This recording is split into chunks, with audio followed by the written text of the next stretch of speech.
ഞാനിപ്പോ എന്റെ last face of hostel ലൈഫിലാണ് നിൽക്കുന്നത്. ഒരു 4 to 5 ഡേയ്സിൽ ഞങ്ങൾ വെക്കേറ്റ് ചെയ്യും. ആൻഡ് എനിക്കിപ്പോ +2 കഴിയുന്ന സ്റ്റുഡൻസിനോട് എനിക്ക് പറയാനുള്ളത്, നിങ്ങൾക്ക് ഹോസ്റ്റലിൽ പഠിക്കാൻ ഒരു ചാൻസ് കിട്ടുകയാണെങ്കിൽ പ്ലീസ് ഗോ. നിങ്ങളത് വേണ്ടാന്ന് വെക്കരുത്. കാരണം ഹോസ്റ്റൽ ലൈഫ് എന്നുള്ളതൊരു എക്സ്പീരിയൻസ് മാത്രമല്ല, അതൊരു ലൈഫ് അപ്ഗ്രേഡ് കൂടെയാണ്. ഞാൻ പറയാനുള്ള കാരണം, അതായത് 3 വർഷം മുന്നേ ഞാൻ ഇവിടെ ചെന്നൈയിലേക്ക് വരുന്നതിന് മുന്നേ ഉള്ള ഞാനും ഇപ്പോൾ ഉള്ള ഞാനും തമ്മിൽ നിറയെ ഡിഫറൻസ് ഉണ്ട്, നിറയെ ഇമ്പ്രൂവ്മെന്റ്സ് എനിക്ക് ഉണ്ടായിട്ടുണ്ട്, നിറയെ ഡെവലപ്മെന്റ്സ് എനിക്ക് ഉണ്ടായിട്ടുണ്ട്. നമ്മൾ നമ്മുടെ കംഫർട്ട് സോണിൽ തന്നെ ഇരുന്ന് കഴിഞ്ഞാൽ ഒന്നും നടക്കാൻ പോകുന്നില്ല, ഒന്നും ബ്രേക്ക് ആവാൻ പോകുന്നില്ല. നമ്മൾ എപ്പോഴും അതിൽ തന്നെ നമ്മുടെ അച്ഛന്റെ അമ്മയുടെയും ചിറകിൽ ഇങ്ങനെ ആ ഒരു സേഫ് സോണിൽ നമ്മൾ ഇരിക്കുകയുള്ളൂ. പക്ഷെ ഒരു ഹോസ്റ്റൽ ലൈഫിലേക്ക് വരുമ്പോഴാണ് നിങ്ങൾക്ക് ആക്ച്വൽ റിയാലിറ്റി ഓഫ് ലൈഫ് മനസ്സിലാവും. ട്രസ്റ്റ് മീ, അവിടെ നിങ്ങൾക്ക് നിങ്ങളെ കണ്ടെത്താൻ പറ്റും. എസ്പെഷ്യലി ഗേൾസിനോടാണ് എനിക്ക് പറയാനുള്ളത്. പേടിച്ചയ്യോ പുതിയ ആൾക്കാർ, പുതിയ കൾച്ചർ എനിക്കോട് പറ്റുമോ എന്നൊക്കെ വിചാരിക്കും നിങ്ങൾ. പക്ഷെ നിങ്ങളെ കൊണ്ട് പറ്റും. നമ്മളെ കൊണ്ട് പറ്റാത്ത പല കാര്യങ്ങളും നമ്മൾ സിമ്പിൾ ആയിട്ട് ഹോസ്റ്റലിൽ പോയി ചെയ്യാൻ തുടങ്ങും. ഞാൻ കുറച്ച് എക്സാമ്പിൾ പറഞ്ഞുതരാം. നമുക്ക് ഫസ്റ്റ് തന്നെ നമുക്കൊരു നോ പറയാനുള്ള ആ ഒരു skill develop. Actually it's A skill. നമുക്ക് നമ്മളെ പ്രയോറിറ്റൈസ് ചെയ്ത് നമുക്ക് നോ പറയാൻ പറ്റുക എന്നുള്ളത് ഇറ്റ്സ് എ ബിഗ് തിങ്. അത് ഹോസ്റ്റലിൽ വന്നാൽ നിങ്ങൾ പഠിക്കും.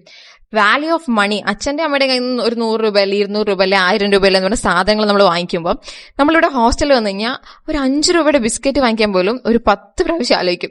സത്യമായിട്ട് ഞാൻ ആലോചിക്കാറുണ്ട്. പിന്നെ വാല്യൂ ഓഫ് ഫുഡ്. അമ്മയുടെ ഫുഡ്, ഹോസ്റ്റലിലുള്ള ഫുഡ് കഴിച്ച് കഴിഞ്ഞാൽ മനസ്സിലാവും അമ്മയുടെ ഫുഡിന്റെ വാല്യൂ. പിന്നെ നമ്മൾ അമ്മയുടെ നോൺ വെജ് ഇല്ലാതെ വീട്ടിൽ നിന്ന് ഫുഡ് കഴിക്കാത്ത ആൾക്കാർ പിന്നെ എന്തുണ്ടെങ്കിലും വീട്ടിലൊരു എന്ത് ഫുഡാണെങ്കിലും കഴിക്കാൻ തുടങ്ങും. പിന്നെ നമുക്കൊരു ഇൻഡിപെൻഡന്റ് തിങ്കിങ് വരാൻ തുടങ്ങും. അതായത് നമ്മൾ അതുവരെയും എല്ലാവരും ഡിപ്പെൻഡ് ചെയ്ത് മറ്റുള്ള ആൾക്കാരുടെ ഡിസിഷൻസ് അല്ലെങ്കിൽ എല്ലാവരും ഡിപ്പെൻഡ് ചെയ്ത് ജീവിക്കുമ്പോൾ നമ്മൾ ഹോസ്റ്റലിൽ വന്നു കഴിഞ്ഞാൽ നമുക്ക് ആ ഒരു ഇൻഡിപെൻഡൻസി, നമ്മുടെ സെൽഫിൽ തന്നെ ഭയങ്കര ഇമ്പ്രൂവ്മെന്റ് ആയിരിക്കും. നിങ്ങൾക്ക് ഇപ്പൊ പറയുമ്പോൾ മനസ്സിലാവുമോ എന്ന് എനിക്കറിയില്ല, പക്ഷെ ഡ്രാസ്റ്റിക് ആയിട്ടുള്ള ഒരു ചേഞ്ച് നിങ്ങൾക്ക് ഉണ്ടാവും, ഉറപ്പാണ്. ഞാൻ എന്റെ വീട്ടിൽ നിന്ന് കടയിൽ പോകണമെങ്കിൽ തന്നെ അച്ഛന്റെ വണ്ടിയിൽ അല്ലെങ്കിൽ അമ്മയുടെ കൂടെ അങ്ങനെയൊക്കെ പോയിട്ടുള്ളൂ. ഞാൻ അങ്ങനെ സ്കൂളിൽ പോകും തനിയെ, അതല്ലാണ്ട് പുറത്തൊന്നും പോകുന്ന ഒരാളെ അല്ല ഞാൻ. ഇപ്പൊ ഇവിടെ വന്നപ്പോ തനിയെ അൺറിസർവ്ഡിലാണ് ഞാൻ ചെന്നൈയിൽ വരെ. ഇപ്പൊ ഏത് പാതിരാത്രി എന്നെ എവിടെ കൊണ്ടിട്ടല്ലോ ഞാൻ അവിടെ നിന്നിട്ട് വരും. സോ ആ ഒരു ധൈര്യം നമുക്ക് ബേസിക് ആയിട്ട് ലൈഫിൽ വേണ്ട കുറച്ച് കാര്യങ്ങൾ ഹോസ്റ്റൽ ലൈഫിൽ നിന്ന് കിട്ടും. So please go.